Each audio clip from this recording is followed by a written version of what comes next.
Hi hello everyone, I'm your Yogi. ఈరోజు అయితే మీకోసం ఒక మంచి టాపిక్ తెచ్చా. సో 2025 అయిపోయింది సక్సెస్ఫుల్గా.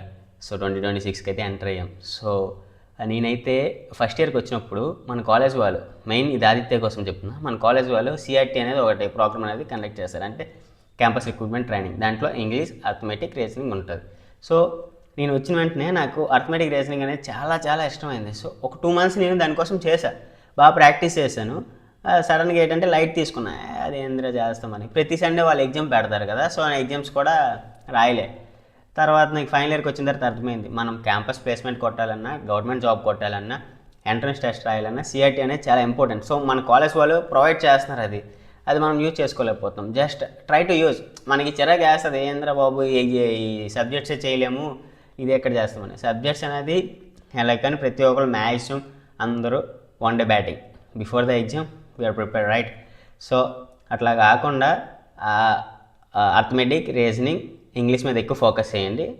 ఎలాగో ఎగ్జామ్స్ అనే థియరీ చదివితే వచ్చేస్తుంది, కానీ ఈ 3 ఇంపార్టెంట్. ఇంకోటి కోడింగ్ మీద ఎక్కువ ఫోకస్ చేయండి.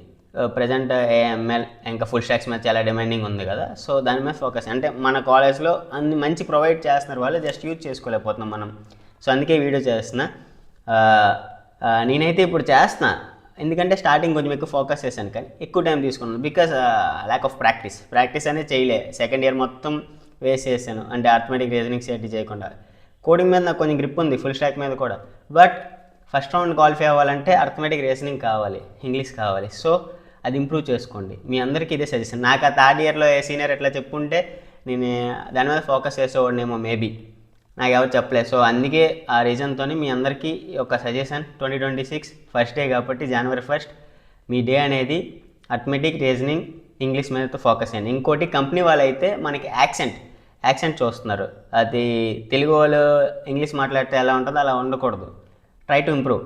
నేను ఫైనల్ ఇయర్కి వచ్చి అది ఇంప్రూవ్ చేసుకుంటే టైం ఎక్కువ హార్డ్ వర్క్ చేయాల్సి వస్తుంది. అదే మీరు ఫస్ట్ ఇయర్, సెకండ్ ఇయర్ ఉన్నారు కాబట్టి మీకు చాలా ఛాన్స్ ఉంది ఇంప్రూవ్ చేసుకోవడానికి. So this is my suggestion. If you like this video, please like, share, subscribe, and I wish you have a great year and success here. Thank you.